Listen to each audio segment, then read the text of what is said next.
No niin, vähän kertausta taas tässä videon muodossa, eli katsottiin tätä Protractor-työkalua ja tätä mittanauhaa. Ja mittanauha sopii silloin työkalus, kun meillä on joku tämmöinen suora mittaaminen kyseessä ja sitten taas se Protractor tämmöiseen kulman mittaamiseen tarkoitettu. Ja jos on pistemäinen tämä rullamitan aloituspiste, niin kuin tuossa on tuo endpoint, click. Ja sitten kun laitan suunnan näin ja kirjoitan, en klikkaa enkä mitään, mutta kirjoitan vaikka, että 300 enter, niin silloin tuli tämmöinen pistemäinen merkki.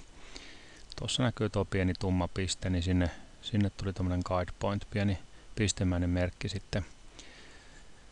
Ja siihen nyt sitten pystyy helposti kohdistamaan jälkikäteen. Jos mä olisin aloittanut täältä viivatyyppisestä kohdasta, niin olisi tullutkin tämmöinen viivamerkki. Että vähän aina sen mukaan, minkä tyyppisestä kohdasta se lähtee se mittaaminen. No nyt mulla on sekä viiva että tuo piste. Laitanpa sitten tämän kulman mittaamiseen. Nyt mä haluan 45 astetta mitata. Niin ensiksikin toi väri vaihtelee sen mukaan, minkä suuntaisessa pinnassa tuo työkalu on kiinni, ja sininen on vaakasuuntainen pinta. Ja ekaksi annetaan se piste, minkä kautta se kulma menee, ja nyt täytyy varoa, ettei tuo mene punaiseksi, vaan on sininen, ja click. Tuon pisteen kautta se menee se uusi apuviiva. Ja ensiksi annetaan suunta, mistä kulmamittaus alkaa, niin joko täältä suunnasta tai täältä, ei oikeastaan väliä kummasta, vaikka nyt tosta. Click. Ja sitten suhteessa siihen ensinnä klikattuun kulmaan, niin tämä kulman mittaaminen lähtee sitten liikkeelle ja se menee 5 asteen välein niin ihan itekseenkin, tai sitten voi kirjoittaa jonkun numeron, niin saa minkä hyvänsä asteluvun laitettua. Vaikka tuossa kohtaa click sain tommosen 45 asteisen apuviivan, jonka jälkeen viivalla voi piirtää tästä click ja click.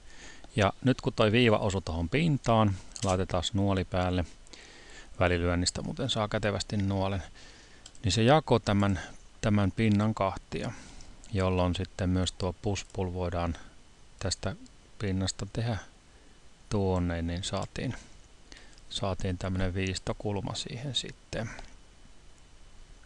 Ja nyt kun mä kohotin push-pullilla tän tonne ylös saakka, niin jos tuon viivan vaikka deletoi, niin se ei pitäisi vaikuttaa mihinkään, tai tuon, niin no tossa on toi piste vielä, mä koitan siihen osua ja delete, noin. Vaikka tämmöisen pystyisi tekemään, että siellä ei näy sitten niitä seinäviivoja erikseen. Sitten tutkittiin vähän kuinka materiaalin pystyy tekemään, ja nettiselaimella mentiin Google ja kirjoitettiin sinne vaikka seamless eli saumaton, sitten texture eli tämmöinen tekstuuri, ja sitten joku materiaali vaikka tiles niin kuin laatat, ja enter, niin sieltä rupesi löytymään kuvat aiheesta seamless texture styles, ja erilaisia laattoja löytyy aikamoinen valikoima. Ja otanpa tosta nyt summittaisesti jonkun sitten vaikka tuommoisen, ja vaikuttaa hyvältä, siinä on tasainen valaistus ja muutenkin tämä vaikuttaa hyvältä. Laitan vielä tämän näytäkuva, niin nyt mä huomaan, että siinä on tuonne vesileima, eli tätä ei oikein pysty käyttämään. Mennään sitten backillä takaisin. Otetaan joku toinen. Jokut suojaa tekijänoikeuksiaan tuollaisilla vesileimoilla, eivät halua, että niitä sitten maksutta käytetään niitä kuvia. Mutta otan jonkun toisen, vaikka tosta, ja näytä kuva. Tässä ei ole mitään vesileimoja, ja talletan tämän hiiren oikealla ja tallenna kuva nimellä, ja kuvat kansio, nyt tuli sitten, nimi on vaikka laatat JPG. Ja tämän jälkeen otan maalikannutyökalun SketchUpissa, ja täältä löytyy tommonen pyöreä valkoinen nappi, missä on plussa sisällä ja joku laatikko siinä takana. Siitä pystyy tekemään uuden materiaalin ja nimeksi tulee laatat. Ja sitten tuosta kun painetaan tuommoista kansiokuvaa, niin päästään etsimään sitten vaikka, mihinkähän mä laitoin sen. Se oli nyt varmaan tuolla kirjastot ja kuvat. Meniköhän se tonne se äskeinen tiedosto, käyn etsimässä sen laatat JPG ja avaamassa, niin se näkyy nyt tossa. Ja nyt siellä on kymmenkunta, tai mitä tuossa on 8, kun noita laattoja on, 8 × 8 laattaa näkyvissä, niin minkä kokoinen se alue on. Ja jos laitan vaikka 1000 millimetriä, niin tuossa näkyvän alueen koko on 1000 × 1000 milliä, sitten OK. Ja nyt voin kokeilla, että kun klikkaan tuonne, niin minkä näköistä laattaa sieltä sitten tuli ja tältähän se näyttää.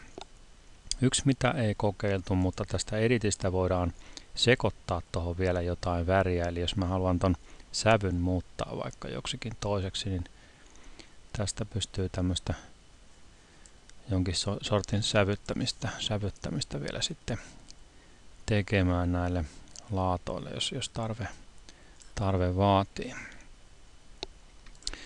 Ja tällä tapaa saadaan siis uusia materiaaleja sitten käytännössä aika lailla rajattomasti käyttöön, koska siellä Googlessa niitä kuvia kyllä sitten löytyy paljon.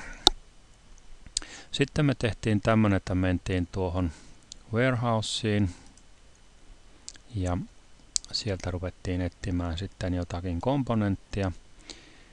No oikeastaan ensiksi tässä kyllä mä perun tän. Ensiksi kannatti tästä tehdä gruppi tai komponentti, eli nuolella kolmoisklikkaus tänne.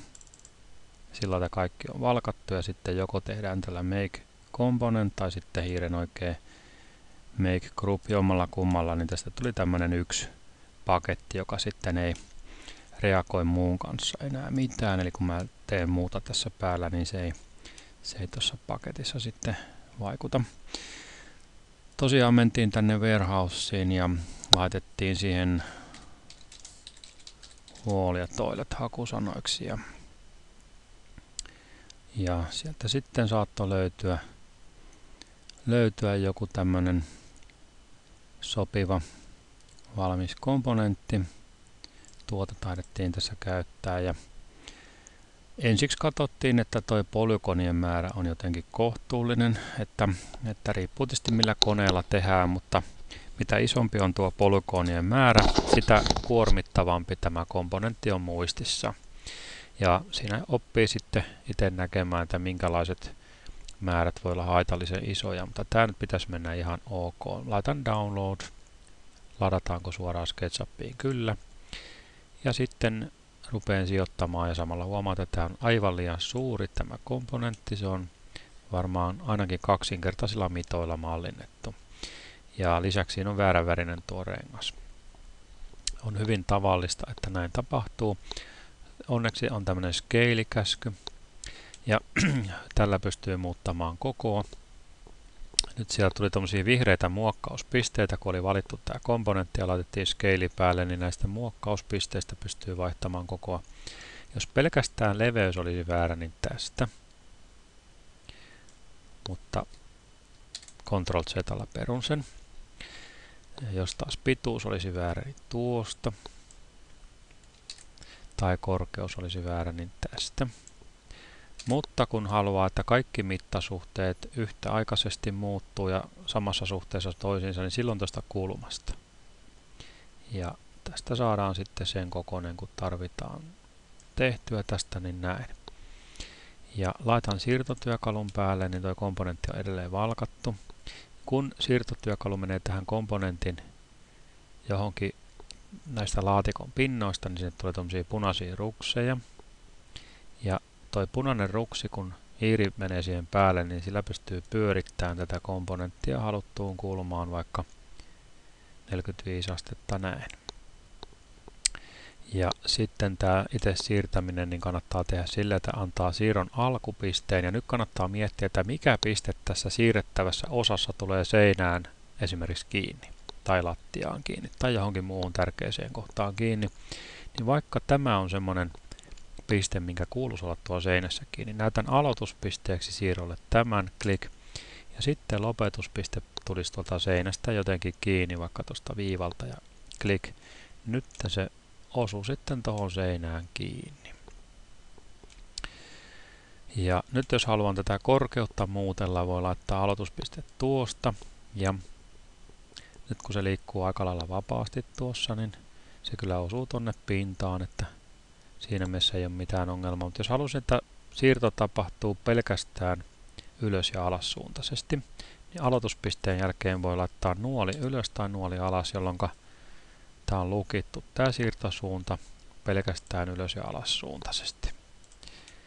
Ja tosiaan nuoli päälle ja klikkaus tuonne ulkopuolelle, niin tultiin pois sieltä. Nyt toi väärä kannen väri voitiin tehdä sille, että tuplaklikattiin tätä. No ensin jos yhden kerran klikkaa, niin huomataan, että se on komponentti. Näkyy tää laatikko. Siis tuplaklikkaus, mennään komponentin sisälle.